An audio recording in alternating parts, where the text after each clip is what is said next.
Welcome to another of our Impact Talks here at IDB Invest. I'm Martin Karic, the Director of Corporate Communications for the bank, and we have a very special guest today.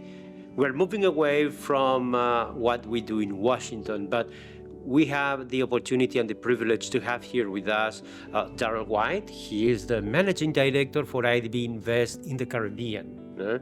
And that is something that we're just getting started, if you want, in terms of your role.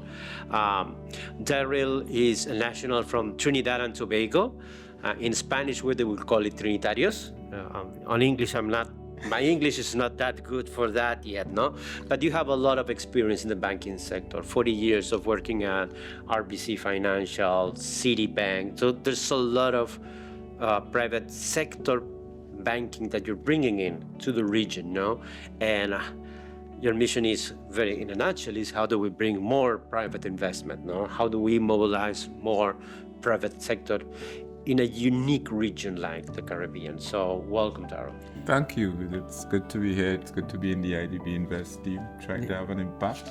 I wanted to start with you and making a question to understand the region. When we talk about the Caribbean, usually we think about the islands, but the Caribbean is a little bit much larger than that. It's also Suriname, it's also Guyana. So how's the region? How different or diverse are those two worlds? Huh? Yeah, the Caribbean has a bit of everything. You have Guyana, Suriname, which are heavily resource-based countries, as well as Trinidad, also quite resource-based. And then on the flip side, you have the Caribbean, where most people seem to know a bit more and be more intimate with. People think of places obviously like the Bahamas, Barbados, where they go on to vacations. Jamaica is interesting because Jamaica is a bit of both. Jamaica has a resource history, bauxite and other resources, natural resources, but in particular bauxite. But at the same time, it also has a great rich history of tourism, music. So interestingly, despite the differences, we feel a commonality as one Caribbean space. And one of the things that strikes a lot about, especially the Caribbean, is they're very exposed to climate risk, no, or to shocks around any event because they are so fragile sometimes. So how do you move to being too small, too risky for investment, and get yourself together as a region to become a place to do business? So how's the challenge? Yeah, and I think it's gotten the attention, the Caribbean has gotten the attention of much of the world because of that. Like I said, there are different spaces in the Caribbean. So if you think about Trinidad, Guyana, Suriname, there's pretty far south. And massive hurricanes really don't get that far south. Where you see most of the devastation. And by the way, it's not that hurricanes might not hit Trinidad, but it's just much less likely. It's going up the island chains and all the way up to the Bahamas. Trinidad, if you know it, is the furthest south of the Bahamas, of the chain, and the Bahamas is the furthest north. So it's nice that we are not just there, but in so many spaces in between.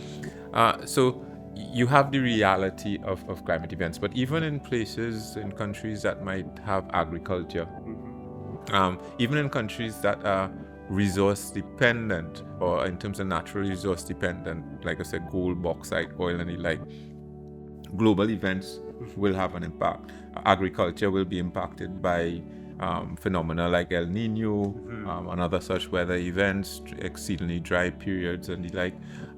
One of the big challenges of most Caribbean spaces, with the exception possibly of Guyana and Suriname, is you're geographically limited. You're not a very large space. Jamaica is probably the largest of the island states in the spaces we cover, and then you have obviously the very large islands like Santo Domingo, Dominican Republic, Cuba, Haiti, and the like.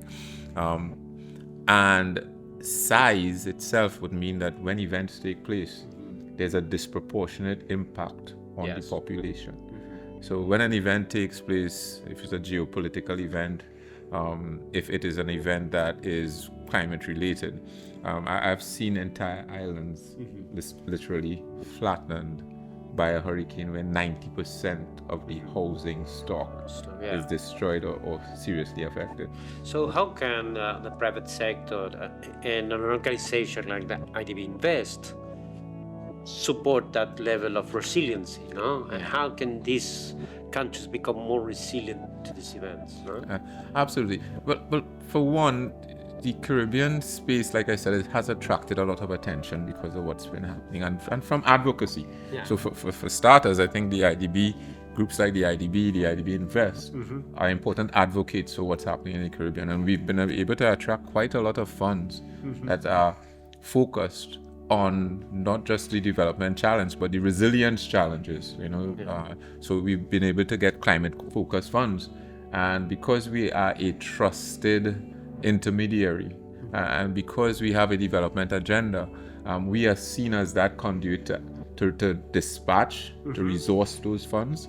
And also the challenges require innovative solutions. One of the things I'd say about the IDB group, Martin, and I say this coming out of commercial banking as well, it has some of the most incredibly committed and bright people that they are. So that sense of purpose in terms of delivering solutions that are specific to the needs of the member countries, that positions us quite uniquely. The other thing is that there are solutions that you can play in different territories.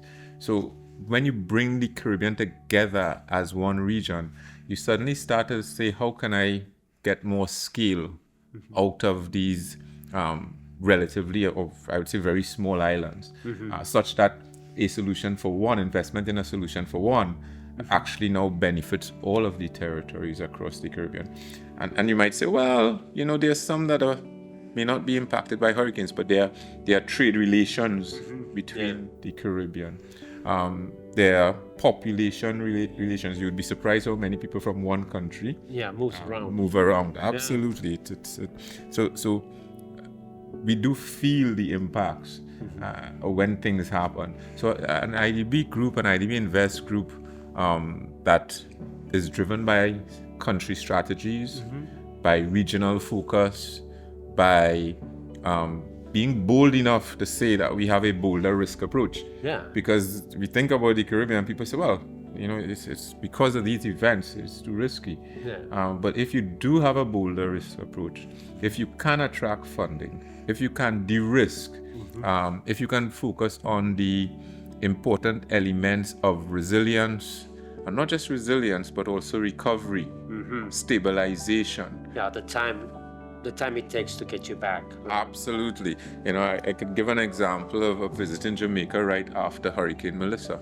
And the first thing that struck me is that one of the biggest impacts outside of the direct human impact, but on the business. And by the way, people do need businesses and industry to function, especially when these events take place. And one of the biggest impacts is, for instance, on working capital cycles.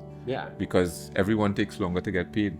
Everyone now has to stabilize their business. Everyone now has to make investments in their business. I believe when these things happen, we are uniquely positioned to be more targeted in our response, meaning get to the problems that are most impactful, put your best efforts behind those issues, and we're also in a position to be more speedy and immediate to do with our responses, because speed and targeted are what make a difference in such instances. That's a very interesting conversation. I mean, we can have a conversation for hours here with Darryl, but I think we're going to leave it here for now. So we're going to have another conversation later on another thing that we're doing in the Caribbean. But for now, thanks, Darryl, for your time. It's been good, and hope to chat more on it as well. Thank you, everyone, and please join us next time, and see you soon. Bye.